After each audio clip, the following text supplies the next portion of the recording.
Hare Krishna, Namastê. Então eu vou dar sequência, não é, na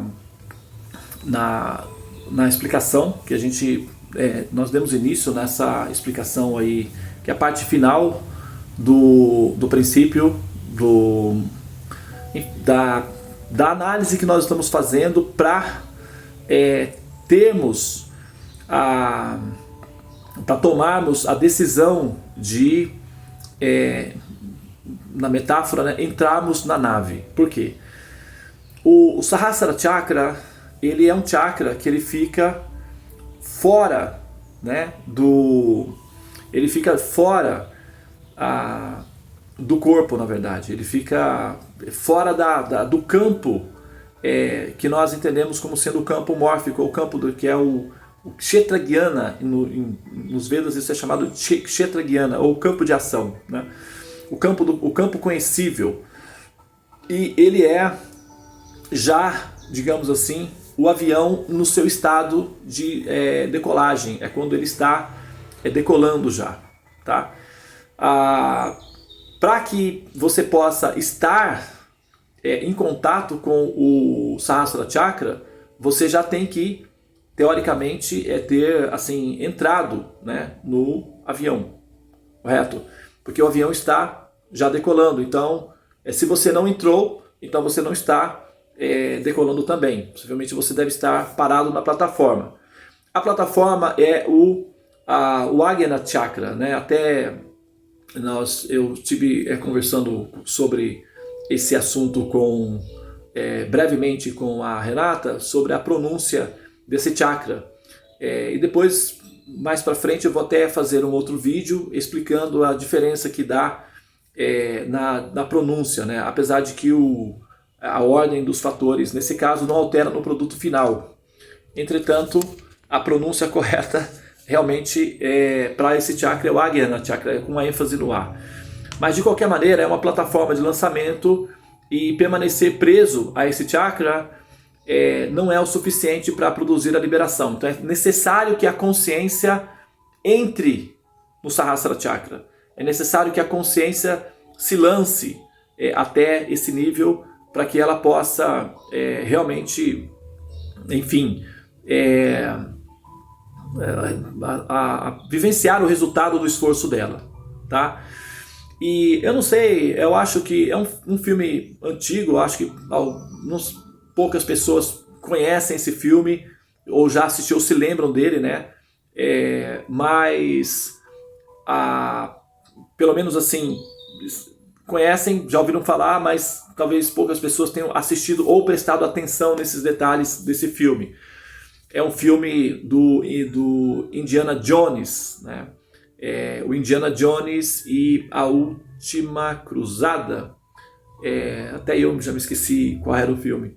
Mas o Indiana Jones e o Santo Graal, parece, né? Era uma busca lá.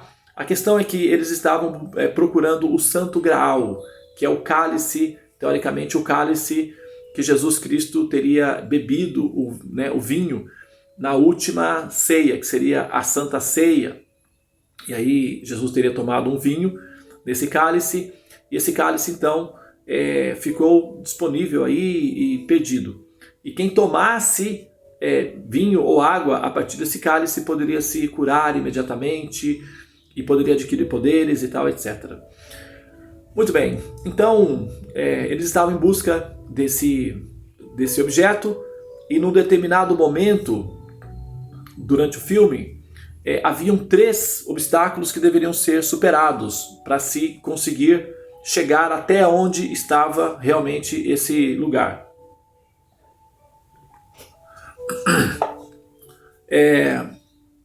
O primeiro obstáculo a ser vencido era assim: ele era um prisioneiro, né? E ele estava sendo obrigado, de fato, a passar por aqueles 3 testes, porque no filme, né, tem que ter uma motivação para isso. No filme, o pai do herói, que seria no caso Indiana Jones, tinha sido baleado. E para salvar o pai, ele precisaria pegar a taça e dar água, né, para o pai beber dessa taça, para que o pai pudesse sobreviver, né, se curar. Então, ele tinha que tentar, né? E ele também era prisioneiro, tinha vários soldados lá que estavam ameaçando a vida dele, então ele teria que fazer de qualquer maneira. Bom, chegou num determinado momento lá, de uma caverna, um palácio velho, tinha um corredor, e a pessoa teria que entrar por esse corredor para poder atravessar, para chegar do outro lado. Só que assim, na hora que a pessoa entrava pelo corredorzinho, depois de um tempo, 1 minuto depois, ouvia-se um barulho, como que uma roda de moer, assim, um barulho lá, e a cabeça da pessoa que entrou no corredor rolava no chão e voltava para trás. Então, os soldados que entravam, eles entravam com a espada assim, tremendo, né, porque não sabia o que tinha lá, e de repente, 1 minuto depois, a cabeça do soldado rolava. E o general dos soldados, depois que isso aconteceu umas 2 vezes, quando foi eleger o 3º soldado para entrar no corredor, todos os soldados deram um passo para trás, ninguém quis entrar. E aí o Indiana Jones então foi obrigado a entrar com uma arma, e a arma estava sendo apontada para o pai, que já tinha sido baleado, então ele teve que entrar, né? E na hora em que ele entrou, ele tinha um papelzinho na mão que tinha os enigmas que deveriam ser vencidos para conseguir chegar do outro lado. E o primeiro enigma era o seguinte: o homem penitente se ajoelha perante Deus. Então, esse era o primeiro enigma. Quando ele entrou no corredor, ele ficou com esse enigma na cabeça: o homem penitente se ajoelha diante de Deus. O que significa isso? Significa o quê? Que eu preciso ajoelhar. Ele ajoelhou. No momento em que ele ajoelhou, desceu uma lâmina enorme, zaz, e passou assim, só tirou o chapéu do Indiana Jones, aquela coisa cinematográfica, foi bem legal. Tirou o chapéu dele e só o chapéu dele rolou para fora do corredor. O corredor era escuro, estava todo mundo do lado de cá, e o Indiana Jones lá dentro, né, o herói lá dentro do corredor, e o chapéu dele apenas voltou para a sala onde estavam as pessoas lá, os soldados. E todo mundo ficou assim: será que a cabeça dele rolou? Não, a cabeça não veio, só veio o chapéu. Então eles entraram assim, ficaram ouvindo, e lá do outro lado o Indiana Jones disse então: podem vir, né, venham todos. E aí eles pegaram o pai dele, Indiana Jones, que era a segurança, a garantia de que ele ia continuar decifrando os enigmas e levando eles até onde eles queriam, que era o Santo Graal. E todos entraram pelo corredor e viram que tinha uma lâmina. E a lâmina, cada vez que a pessoa passava por um certo ponto e pisava num certo local, aquela lâmina descia. E quando ela descia, na velocidade que ela descia, era uma guilhotina, cortava a cabeça da pessoa. Então se a pessoa se abaixasse, pronto, estava resolvido. Então, o enigma era que aqueles que fossem penitentes perante Deus, ou humildes perante Deus, não perderiam as suas cabeças.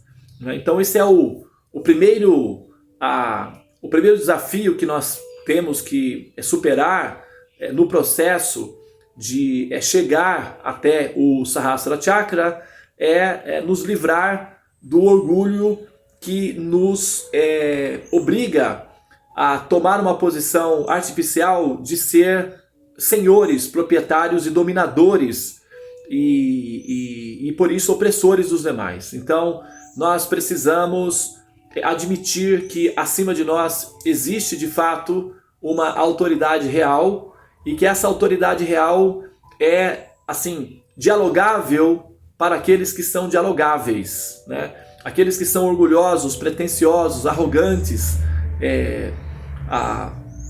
pedantes, esses perderão a cabeça, né? E ao perder a cabeça vão precisar de outra. Isso significa o quê? Renascer novamente. Então a primeira etapa é justamente essa: admitir que nós somos impotentes, né? Como por exemplo na terapia que nós fazemos no AA, né? Eu faço parte do AA já há alguns anos. O meu pai tinha problema com alcoolismo, então eu acabei integrando a comunidade e até hoje eu faço parte da comunidade. Estou até com saudade do pessoal porque é um bate-papo bem gostoso, é uma terapia de grupo muito divertida. Até sugiro, né, que as pessoas que quiserem conhecer façam, porque é bem legal. Então, a gente sabe na terapia com A que assim, uma das primeiras atitudes a ser tomada no processo de cura é admitir a impotência perante o álcool. Então, quando a pessoa admite essa impotência perante o álcool, ela fica resistente ela fica mais resistente a, digamos, a sedução do álcool, né? E com isso ela consegue manter-se afastado do álcool e por isso ela pode ter uma vida normal. Quando ela admite que ela é impotente perante o álcool, aí sim ela consegue a cura dela. E quando nós admitimos, do ponto de vista existencial, que nós somos impotentes perante a ilusão, que nós somos impotentes perante a pressão da natureza, que nós somos impotentes perante a inexorabilidade da vida, e nós admitimos que a vida ela tem um período curto, no sentido de que nós somos objetivos em relação a isso, e que a esperança de que nós vamos viver eternamente é uma esperança interna, é uma intuição de alma, mas a realidade é que o nosso corpo ele passa por uma transformação que é a desintegração total, e nós não temos tanto tempo assim para perder, e por isso nós temos que optimizar ao máximo o nosso tempo para buscar o segundo enigma, que é o conhecimento. Aí entra o segundo enigma do filme. Eles chegam então, depois que passam pelo teste da humildade, que a pessoa perante a suprema personalidade de Deus precisa ter uma atitude de humildade. Então o primeiro teste é superado com humildade, então vem o segundo teste, que é conhecimento, né? O teste do conhecimento. Nesse teste é assim, eles estão todos lá, quem lembra do filme, né? Lembra disso? Tem uma sala, que é uma sala enorme, e essa sala, o chão dela parece uma colmeia, que é aqueles losangos, né? Então, o chão parece uma colmeia. E o enigma, o segundo enigma, é o seguinte: o homem sábio caminha nos passos do Senhor, caminha sobre os nomes do Senhor. O homem sábio caminhará sobre os nomes do Senhor. Então ele ficou com essa frase na cabeça, e eles tinham que atravessar essa sala. Só que eles sabiam que cada momento é uma armadilha.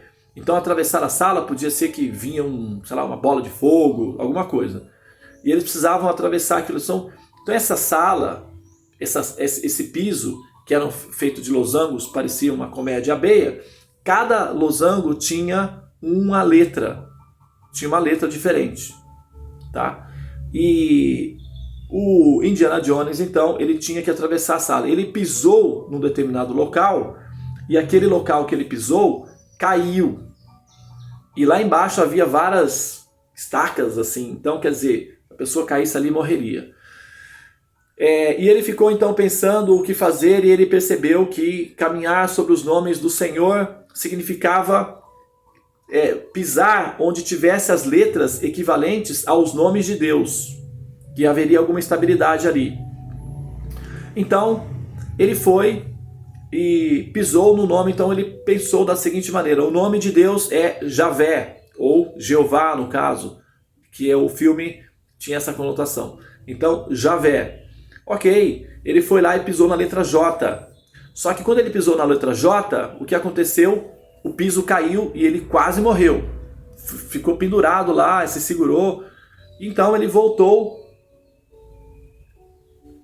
para a plataforma e ficou confuso. Espera, mas eu estou caminhando sobre os nomes de Deus. Javé. Até ele viu assim, Javé direitinho, e dava para ir do outro lado. Só que o que deu errado? Ele se lembrou, não. O nome de Deus não é no latim, é no hebraico original. Então não é Javé, é Iavé, é com Y. Tudo bem. Então ele foi, pisou no Y e ficou consistente o piso. Depois ele foi pisando nas letras equivalentes e ficou... Todos os outros pisos caíram e ficou apenas aquele trilhozinho Iavé. Então todos passaram. O teste do conhecimento, né? A pessoa que não tem o conhecimento, ela pode eventualmente tomar um caminho e acabar, infelizmente, caindo, né? Infelizmente ela pode, assim, acabar então se degradando ou ficando numa situação decadente, o que gera finalmente uma situação de queda absoluta, né? O conhecimento é necessário, porque se nós não temos conhecimento, as nossas decisões, por mais que sejam de boa vontade, elas podem ser decisões, infelizmente, decisões erradas, decisões desafortunadas. Então é preciso de conhecimento, tá? O Senhor Jesus Cristo, ele mencionou, não é, que orai e vigiai. Então, aqueles que suportam a pressão de aprender são aqueles que conseguem passar na segunda etapa. Aprender, você vê, né, como criança, né? Crianças, não querem ir para a escola, dá um trabalho, né, de ir para a escola. Por quê? Porque crianças querem o quê? Crianças querem brincar, querem se distrair. Crianças são simplesmente inconsequentes, né? Eles são, como eles, de certa forma, a infância é uma espécie de, conceitualmente falando, veja bem, eu não estou falando em termos, né, pejorativos, eu estou falando em termos conceituais. A infância é um autismo existencial, porque a pessoa está presa naquela condição de realidade e ela não está com relação ao futuro, ela não tem essa noção, então ela está isolada no seu processo de existir, então ela é egoísta. A criança é inconsequente, egoísta, e ela é simplesmente uma criança. Então nós toleramos e perdoamos pelo fato de ser uma criança. Mas às vezes a pessoa cresce e permanece presa nessa infância. Então ela se torna parasita, ela se torna preguiçosa, ela se torna um peso para a humanidade, né, quando permanece nesse egoísmo infantil, letárgico. Então, chega um momento em que nós somos chamados a buscar o conhecimento, inevitavelmente, né? A criança está brincando, está tudo feliz, está ótimo, e a mamãe diz: fulano, agora chegou a hora de ir para a escola. Pronto, já acabou a amizade com a mãe já vira uma bruxa, o universo inteiro, o mundo inteiro foi feito errado, tudo injusto e tal, e começa as lamentações. E a criança, então, se coloca na posição de um controlador e diz que não quer ir para a escola. E aí começa, né, o processo todo, o desgaste do relacionamento em que a mãe tem que se impor e dizer: vai para a escola sim e tal. Então, nós, enquanto educadores ou pais, nós temos essa atitude com relação às nossas crianças, nossos filhos. Porém, nós, em relação a nós mesmos, nós somos extremamente coniventes com a nossa infantilidade. Então, quando chega na hora de aprender o conhecimento, aí tem muitas coisas para fazer, tem muitas prioridades, e porque tem assim, e aí começa, entendeu? São os argumentos infantis. Por quê? Porque nós temos um mal enraizado no nosso coração, que é a preguiça, entendeu? Isso é um mal, que inclusive é um dos pecados capitais, né? A preguiça. Nós somos seres naturalmente preguiçosos. E superar essa gravidade, essa pressão, é algo que só é possível, evidentemente, né? É possível e é necessário também. Mas isso requer boa vontade. E essa boa vontade é preciso de uma certa percepção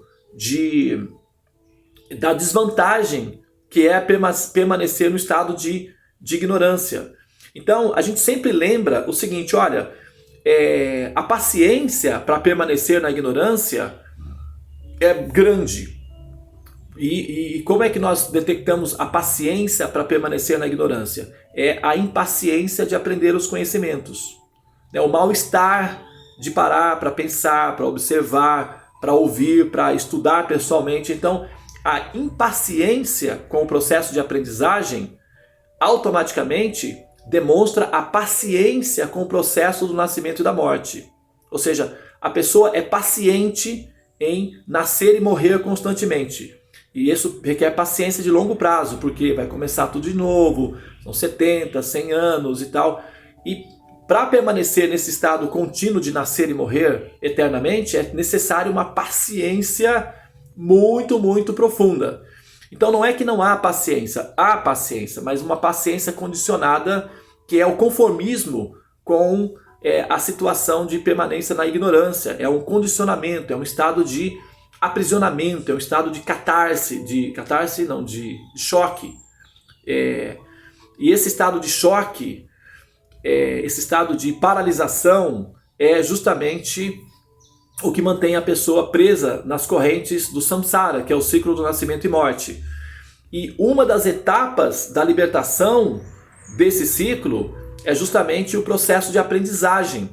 E quando chega na hora de aprender, de ouvir e aprender sobre como sair, sobre como atravessar esse deserto, como sair dessa caverna escura, aí já é onde já começam os problemas, porque é como uma criança que é chamada para ir para a escola. Ah, porque a professora morreu. Ah, porque a escola fica muito longe. Ah, porque não tem energia elétrica. Ah, porque a água da escola é ruim. E por aí vai. E não tem fim. Se a mãe parar para ouvir as reclamações do filho, aí nem ela vai mais insistir de ir para a escola. Porque as reclamações são todas verdadeiras, do ponto de vista da ilusão em que a criança vive. E a mãe até sabe que pode haver alguns problemas na escola, sim, mas tem que ser superados. Isso faz parte da vida, tem que ser enfrentados, superados e vencidos para se obter os resultados de futuro. Então, sem conhecimento, a pessoa fica meramente sentimentalista e egoísta, para não dizer parasita. Esse parasitismo existencial ele não é favorável numa relação honesta de amor. E por que eu estou mencionando isso? Quando a pessoa tem preguiça de ouvir os conhecimentos e aprender sobre os conhecimentos, ela não tem conhecimento. Então ela vai permanecer numa plataforma sentimentalista. E religião sem filosofia é sentimentalismo. E o sentimentalismo é uma espécie de chantagem emocional, em que a pessoa permanece numa situação vulnerável para tirar vantagem disso. Como, por exemplo, tem aquelas pessoas que têm ferimentos nas pernas, por exemplo, né? Então, eles se sentam na rua com o ferimento exposto para mostrar para as pessoas que ela está com ferimento e assim as pessoas dão dinheiro. Então, essa pessoa, ela na verdade, ela nem usa esse dinheiro para comprar remédios, porque aquele ferimento é fonte de ganhos, né? E assim ela consegue recursos. É mais ou menos o mesmo conceito que as pessoas do sul do Brasil, os políticos do sul do Brasil, esse argumento que eles utilizam para querer separar o sul do Brasil do restante do Brasil, porque eles dizem o seguinte, que nós trabalhamos e produzimos riquezas e mandamos para o Nordeste, e eles acusam que a gente tem que mandar dinheiro para eles porque lá tem a seca. Mas eles nunca usam esse dinheiro para fazer poços e resolver o problema da irrigação. Por quê? Porque se eles resolverem o problema da irrigação, eles vão perder essa mamata de ficar pedindo dinheiro. Então isso é um truque. Então a gente quer se separar deles, porque nós não aguentamos mais ser parasitados dessa maneira pelos políticos do Norte, já que eles não tomam atitudes coerentes. Agora mesmo, o governo de São Paulo ia mandar 50 mil doses de vacina para o Amazonas e foi cancelado o envio dessas vacinas, justamente porque havia uma certa, digamos, desorganização em relação a como é que isso seria procedido, então foi cancelado o envio. E esses são os argumentos, né? Mas só que o que acontece? As pessoas, elas, por manterem a sua, vamos dizer, a sua letargia em relação a aprender os conhecimentos, porque isso pode parecer cansativo, chato, desconfortável, e portanto vamos fazer coisas que realmente são prioritárias na nossa vida, como por exemplo, talvez, quem sabe, ir visitar o fulano tal, sei lá, qualquer outra coisa, né? Então a gente cria esses subterfúgios porque nós somos como crianças, e crianças são egoístas. Não porque elas querem ser egoístas, mas porque a situação delas é egoístas. E na medida em que nós evitamos de aprender, evitamos de conhecer, nós também evitamos a nossa responsabilidade de tomar uma atitude em relação a nós mesmos, com relação ao processo de evolução. E aí, com isso, a gente pode continuar na posição da vítima, na posição da chantagem, porque dessa maneira basta a gente se aproximar de Deus e pedir as coisas que nós precisamos e manter essa relação meio comercial, essa relação meio cínica, em que eu sou necessitada e você tem que continuar dando para mim tudo o que você puder, já que eu estou numa situação de necessidade, então, e você é uma pessoa que você tem recursos, então você deve dar para mim os recursos que você tem. Mas eu não vou curar o meu ferimento, porque se eu curar o meu ferimento, você vai parar de dar os recursos. Então eu vou manter o ferimento, e com esse ferimento eu vou chantageá-lo para que você continue me dando recursos. Então essa posição é uma posição muito, não é nobre, é uma posição meio constrangedora, mas nós fazemos isso. E nós fazemos isso como? Sendo letárgicos na hora de buscar aprender como evoluir ou como entender a pessoa Deus no seu estágio superior, no seu estágio mais elevado, no seu estágio mais, digamos, puro. E isso a gente vê justamente, quando nós começamos a falar da filosofia. E as evasões, elas são evasões de grande escala. Tanto é que assim, se fala de... às vezes a gente comenta de impulsionar os vídeos para... algumas pessoas já me deram a ideia de fazer monetização dos vídeos, e eu não tenho nenhum vídeo monetizado, todos os vídeos não são altruístas, são para oferecer para a humanidade, mas as visualizações são pequenas, evidentemente, isso já é esperado, porque o público interessado é um público não letárgico, e o que predomina na humanidade é a letargia. E essa letargia, essa preguiça, é um truque psicológico, de certa forma, intencional, com o objetivo de se manter na vulnerabilidade da ignorância, para que com isso se possa sempre se colocar na posição de vítima, e então chantagear a pessoa suprema, ou chantagear o universo, para que o universo continue fazendo as coisas do jeito que ela quer. Só que o universo é uma máquina fria. Para o universo nós somos só números de série, nada mais. O universo ele foi projetado para ser simplesmente pragmático. Então ele não está nem aí se nós somos o sobrinho do Papa, ou a mãe de um santo, ou se nós somos a pessoa santa. Ele não está nem aí. Ele simplesmente computa valores acrescidos. Se tem crédito, o resultado é esse. Se não tem, o resultado é aquele. Tanto faz. Entende? Então não adianta a gente tentar barganhar com o universo, porque essa barganha não vai funcionar. Entende? Nós vamos nos dar mal. E como é nos dar mal? Ter que renascer de novo, com o corpo de carbono, ir ao toalete, ir ao dentista, cólicas menstruais, medos, ansiedades, frustrações, decepções. Esse é o resultado da nossa esperteza em não parar para entender o que está acontecendo. Tá? Então isso não é muito inteligente. Por isso, a segunda etapa do processo da evolução, para se tomar a decisão de entrar na nave, que vai sair dessa condição de ignorância, é conhecimento. E aqueles que não se adaptarem à busca de conhecimento, eu sinto muito, o universo não tem nenhuma obrigação de ser sentimentalista em relação à nossa chantagem emocional. Nós podemos nos posicionar como chantagistas eternamente. O resultado vai ser sempre um novo renascimento. Tá? E os corpos para chantagistas é sempre de carbono. O carbono se decompõe em 70 a 100 anos. Dá uma crise existencial que é o medo da morte. Então vamos resolver isso definitivamente. Conhecimento é necessário. É necessário. Por isso, e é preciso saber exatamente onde pisar, e para isso é preciso ter conhecimento. Se o Indiana Jones não tivesse conhecimento lá da questão da diferença dos nomes, ele não teria conseguido finalizar a equação. E possivelmente teria morrido, o pai teria morrido, todo mundo teria morrido. Então a ausência de conhecimento leva a pessoa necessariamente a tomar atitudes ignorantes, e essas atitudes ignorantes é justamente aquilo que mantém a pessoa presa no ciclo do samsara, que é o condicionamento da existência, e finalmente a experiência da morte. Né? E é o que é justamente o que nós queremos evitar, que é a consequência da ignorância, que é ficar nascendo e morrendo constantemente. Bom, depois, no final, né, na parte final, que eram 3 enigmas. O primeiro, teste da humildade. O homem penitente se ajoelha perante o Senhor Supremo. Então, ele parte do princípio de que a possibilidade de que haja uma autoridade seja real. Então, ele se submete a essa possibilidade inteligentemente. E com isso, ele mantém a cabeça no lugar. Depois, não é suficiente só a humildade, não é suficiente. Porque pessoas humildes também podem ser chantagistas, vitimistas, parasitas.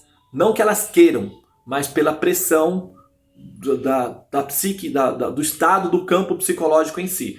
Só a humildade é muito bem-vinda, inclusive sem esse ingrediente as coisas não funcionam, mas não é suficiente, é preciso ter uma certa agressividade, ou seja, um desejo de aprender, uma busca, uma ânsia, um querer aprender. E não pode ser assim, de uma maneira bipolar, tipo conhecer uma pecinha e depois lá na frente conhecer outra e ficar assim girando, como se, como é isso mesmo? Tá, eu não entendo muito bem. Esse processo, ele é bastante inseguro, tá? Você até pode ficar nessa fase, mas é muito insegura, não é uma fase segura não. Como Einstein disse, para se manter em equilíbrio, andando de bicicleta, é preciso estar sempre em movimento. Então, no caminho da evolução é da mesma forma. Para se manter em equilíbrio, é preciso estar em movimento. Parar no meio do caminho não é muito favorável. Você até pode dar uma pausa, mas planejando qual vai ser o próximo passo. Isso tem que estar sempre na pauta. Bom, aí vem finalmente o terceiro teste, né, para o nosso herói lá, em que eles estão caminhando e chega num precipício enorme. Um grande precipício. E quando eu assisti esse filme, eu tinha por volta de 16 anos de idade, e esse filme, esses três passos, agora eu tô com 48, né, já são 32 anos atrás que eu assisti esse filme, mas é como se o filme estivesse na minha frente. Então o impacto que essa mensagem produziu sobre mim, não é? Chegou num determinado momento, eles tinham que atravessar de uma montanha para outra. Então eles saíram numa caverna, do outro lado tinha outra entrada da caverna e no meio tinha um precipício enorme. E eles tinham que atravessar aquilo ali. Só que não tinha ponte, não tinha corda, não tinha nada. E o enigma era o seguinte: eu esqueci exatamente as palavras agora, não é? Mas era que o homem, o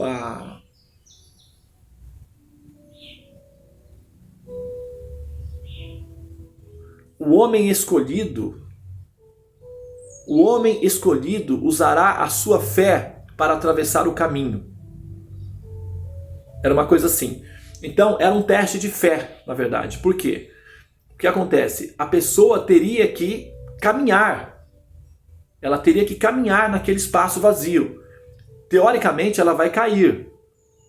Mas era um teste de fé. Então ele teria que acreditar que dando esse passo, ele não cairia. Só o homem de fé, não, o teste era só o homem de fé atravessa o caminho. Somente aquele que tem fé atravessará o caminho. Então ele precisaria, não que ele não tinha fé, ele olhou, ele falou, se ele chamou o pai dele, ele falou: pai, você que tem fé, eu não tenho fé nenhuma. Mas o pai não tinha condições, ele estava baleado, deitado no chão. Falou: meu filho, é com você. Ele falou: mas eu não tenho fé. O pai dele falou: mas não importa, assim, use o que você tem à disposição. Então ele entendeu que ele teria que caminhar, assim como Jesus caminhou sobre as águas, ele teria que caminhar sobre aquele precipício sem nada à disposição. Então ele fez uma oração naquele momento para Deus e disse: olha, você sabe que eu não tenho fé, mas eu sei que eu preciso, embora eu não tenha. E pelo meu pai, né, eu vou arriscar, e agora estou nas suas mãos. E quando ele fez isso, ele pisou no caminho, que não tinha nada, ele ia cair. Imediatamente, quando ele pisou, ele sentiu alguma coisa sólida. Ele então colocou o outro pé e ficou em pé sobre o precipício. Claro que é um filme, né? Então apareceu embaixo uma ponte. Imediatamente se manifestou uma ponte, né? Ficou visível a ponte. Então as pessoas conseguiram atravessar por conta desse ato do herói que no momento de insegurança total, de total abandono e desamparo, usou, né, a condição de fé para isso daí. Bom, então chega um momento que nós precisamos utilizar a fé que nós não temos, né? Nós temos a humildade, temos conhecimento, e agora nós precisamos nos render, nós precisamos nos lançar, nós precisamos nos entregar, não é? E essa entrega, essa rendição, esse entregar-se, não é um ato irracional, fanático, não é. Isso é feito com base em conhecimento. Depois de todas as observações experimentadas, depois de tudo que foi entendido e compreendido, chega um momento em que você tem que realmente abraçar a causa. Ou seja, você precisa integrar-se à causa e tomar a decisão voluntária, definitiva, voluntária, de admitir a experiência de desejar amar o Supremo.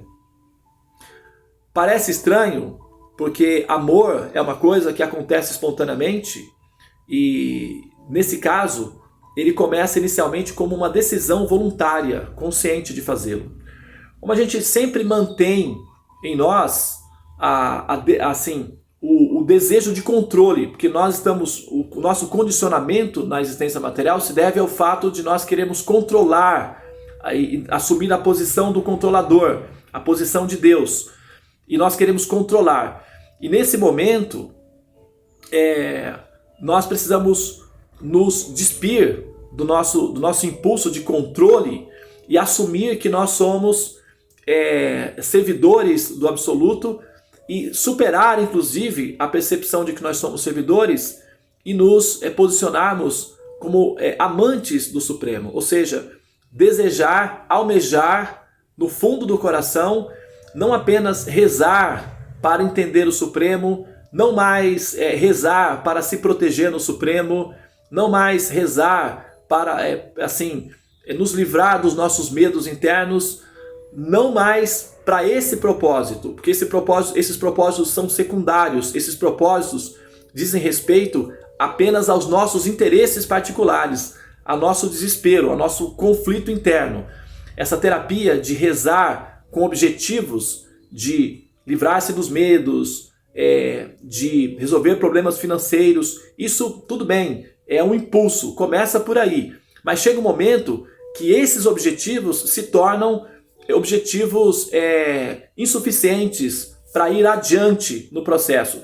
Chega um momento em que a pessoa tem que tomar em si mesmo a decisão de que sim, ela deseja a experiência de amor a Deus e não mais de adoração, de medo, de respeito, no sentido, o respeito vai estar sempre junto, sempre. Quando você ama uma pessoa, naturalmente você já respeita ela. Não precisa nem mencionar que você respeita, por exemplo, uma mãe que está, vamos dizer que tem um filho que sofreu um acidente e está na cama e precisa ser banhado. Então uma mãe banhando um filho na cama, ela naturalmente respeita o filho e ao mesmo tempo aquilo é amor. Ou um filho que leva o pai, dá banho no pai, depois veste o pai, troca a fralda geriátrica do pai. Isso tudo, ele já tem o amor, o ato já é amoroso, então não precisa ele ficar lembrando que ele respeita o pai, porque o respeito já está intrínseco ao ato de amor. Aquele que ama não precisa se preocupar em respeitar, já está intrínseco. O amor é muitas vezes superior ao respeito. O respeito é um item do processo do amor. Então chega um momento em que nós precisamos tomar a decisão de amar o absoluto, de amar o Supremo voluntariamente, internamente e conscientemente. E para que essa decisão não seja uma decisão cínica ou uma decisão superficial de, sim, eu amo o Supremo, mas no fundo tem várias considerações ateístas, considerações maliciosas, neuróticas, paranoicas, e uma pessoa nesse estado de conflito não tem amor puro. O amor é sempre cheio de interesses secundários, então não acontece, né? E para isso é necessário que a pessoa tenha conhecimento para que essa decisão de amar o Supremo, amar o Senhor Supremo, seja uma decisão consciente e verdadeira, não uma decisão que é um impulso de uma síndrome de Estocolmo, que é falsa ou neurótica, mas uma decisão consciente, apreciativa e verdadeira, tá? E por isso é tão importante falar sobre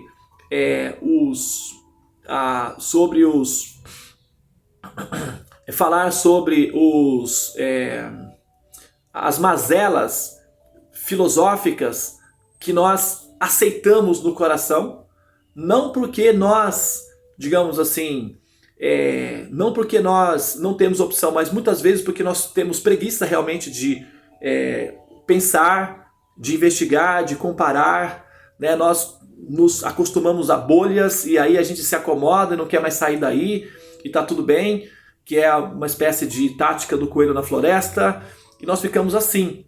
É uma situação, é um truque, né? Isso é algo que afeta todos.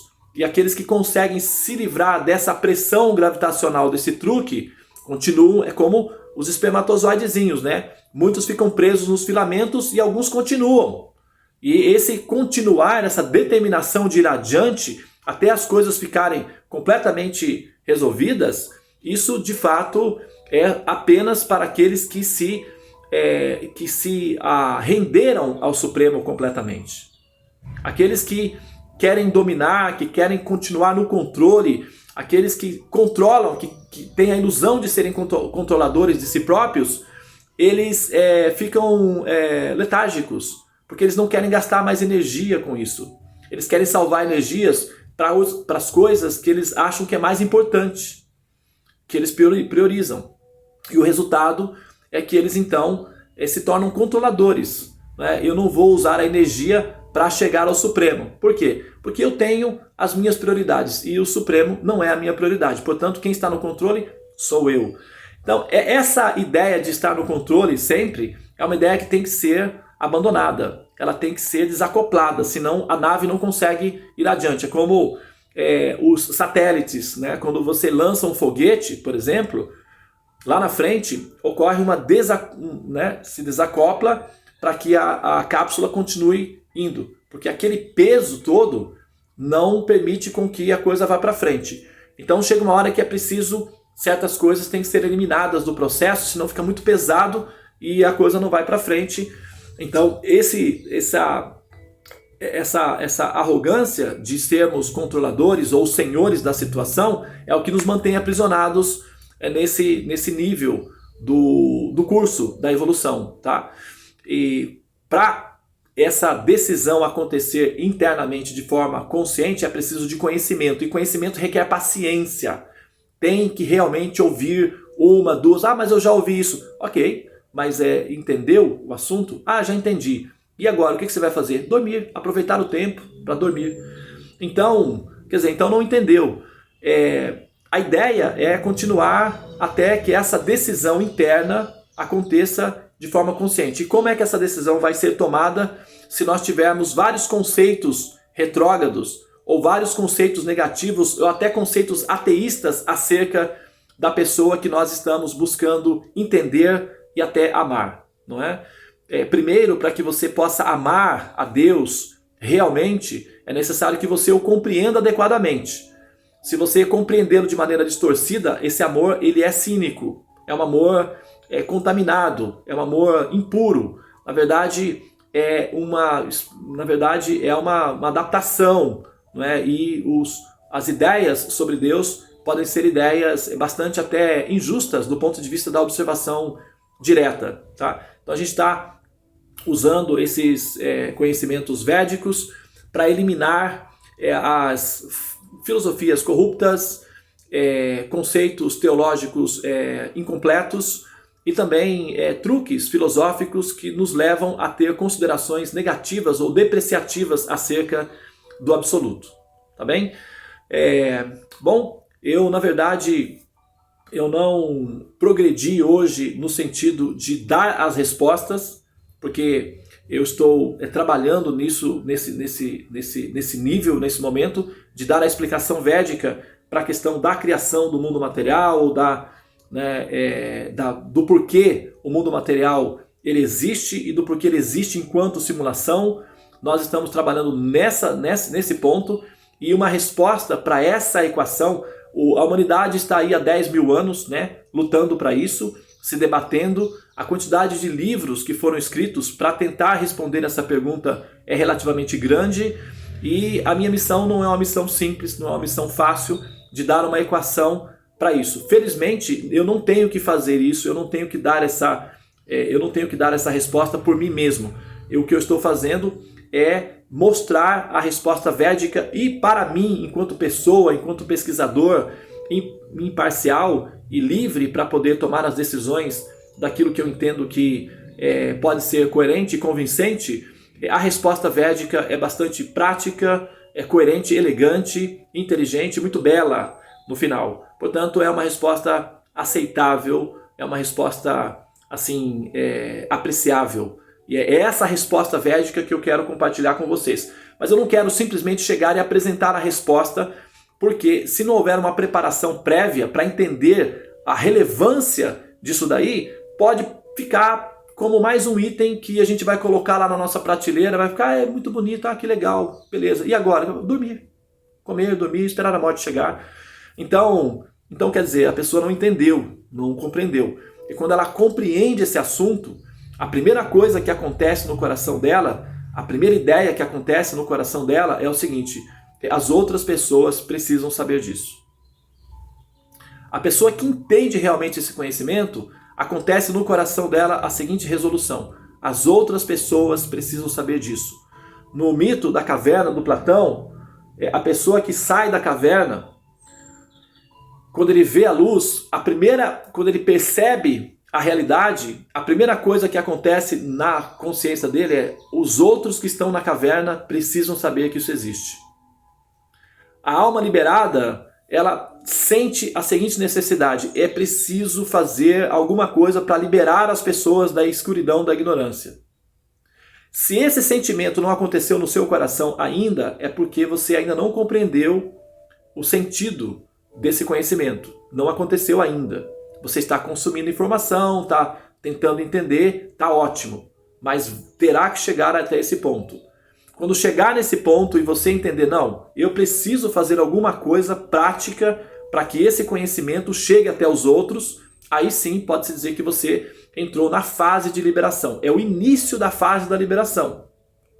Tá? Nós ainda não entramos na liberação. Nós estamos flertando com a liberação, nós estamos paquerando a liberação, nós estamos nos mostrando candidatos possíveis para a liberação.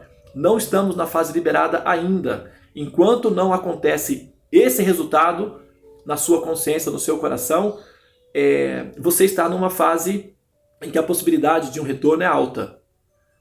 A possibilidade de um não retorno começa a diminuir significativamente quando você compreende o sentido do universo, o sentido da existência. E aí você entra em harmonia com Deus, evidentemente, e pode ser naturalmente transferido das alas inferiores para as alas superiores. Mas até lá tem que chegar a esse ponto. Tá? E a preguiça de aprender é um processo que impede que você chegue nesse ponto. Então, a minha sugestão, como eu fiz comigo mesmo, isso daí. Não é que sempre eu estava predisposto a aprender, a entender, a estudar, não é que sempre assim. Mas assim como uma mãe educa um filho e diz: não, filhinho, vai sim para a escola, nós temos que fazer isso conosco mesmo, com a própria mente. Não, minha querida mente, vai sim. Você vai aprender sim, você vai estudar sim, você vai ouvir sim. Mas é repetitivo, não tem problema. Repetitivo é o nascimento e morte. Tá? Isso é um truque. Você não quer repetir aprender, mas quer repetir morrer. Eu não estou afim de ficar morrendo mais. Morra você sozinha, se for o caso. Ou então vamos liberar juntas. Então é necessário ter uma atitude, uma atitude séria em relação a esse ponto, porque senão a gente fica nesse flerte, nessa bipolaridade, nesse H espiritual. E esse H espiritual, na verdade, é uma autolatria. É uma adoração de si próprio. Enquanto o ser não desperta conhecimento e compaixão, ele está apenas cultivando conhecimento para se sentir um ser muito elevado, um ser adorável, um ser de muito conhecimento. Isso é a adoração de si mesmo. E essa autoadoração é desfavorável no processo de realização final. Tá certo? A meta final desse conhecimento é que você chegue à seguinte conclusão: a humanidade precisa ter acesso a essas informações. Ao menos a humanidade ao meu redor precisa ter acesso a essas informações. Ao menos eu preciso encontrar algumas pessoas em condições de saúde psicológica suficiente ou de saúde espiritual suficiente para absorver esses conhecimentos, essas informações. E aí você vai desenvolver o seu próprio método, o seu próprio estilo, o seu próprio jeito de ser. Não precisa ser rabugento como eu, não precisa ser contundente como eu, não precisa ser insistente como eu, não precisa ser assim tão linha torta como eu, apesar de que Deus escreve certo por linhas tortas. Você pode fazer muito melhor do que eu. Por enquanto, o que tem sou eu. Claro, você também pode me superar e ir diretamente nas escrituras e investigar por si mesmo. Dá trabalho? Dá. Sem um guia, dá um pouco de trabalho, mas é possível sim, tá? Agora, na ausência de uma opção melhor, sou eu mesmo. Então, tem que ouvir, tem que voltar novamente, espera, isso faz sentido, tem que estudar mesmo, tem que gastar tempo ouvindo, e é isso que tem que ser feito, tá? Não tem mais para onde ir, e assim, felizmente para a humanidade, vocês serão os próximos que farão esse trabalho, né? Que vão replicar esse conhecimento, e aí eles terão opções. Vai ficar melhor. Por enquanto, a única opção sou eu. Mas no futuro haverão opções melhores do que eu. E essas opções são vocês.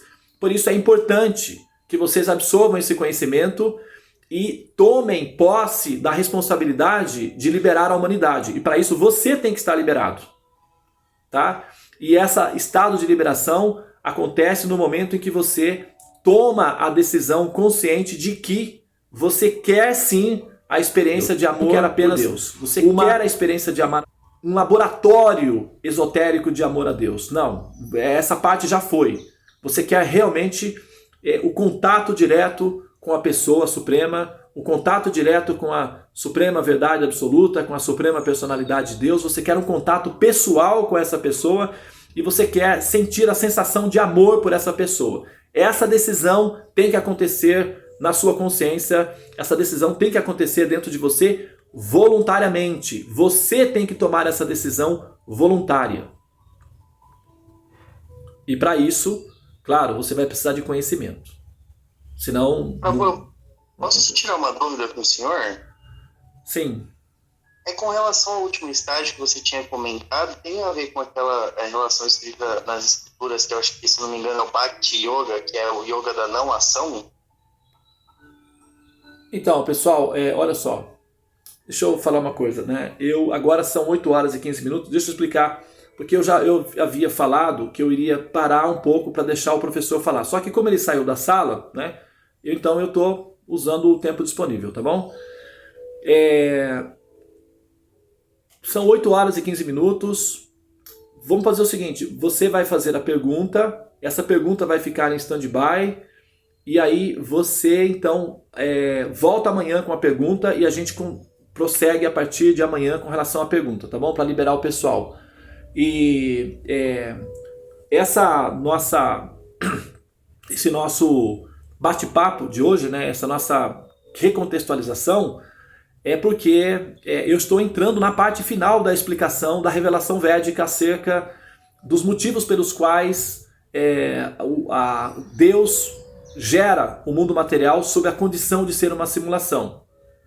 Tá? Então, para que isso não seja um resultado barato, não é? para que isso não seja para que nós não tenhamos uma postura inapropriada em relação a esse fator, ou seja, a essa revelação, ou seja, para que nós recebamos isso de uma maneira apropriada, adequada, eu estou contextualizando, eu estou criando o campo apropriado para que isso seja assimilado adequadamente. Senão, fica aparecendo apenas mais uma das possibilidades, e essa explicação não é mais uma das possibilidades. Ela é uma possibilidade experimental, real, observável e convincente. Então, ela é a revelação védica. Isso é muito importante. Por isso, eu estou fazendo parece que é um rodeio, mas na verdade é no sentido objetivo mesmo, tá? Então, você pode, por favor, repetir a pergunta e a gente vai deixar isso para amanhã, tá bom?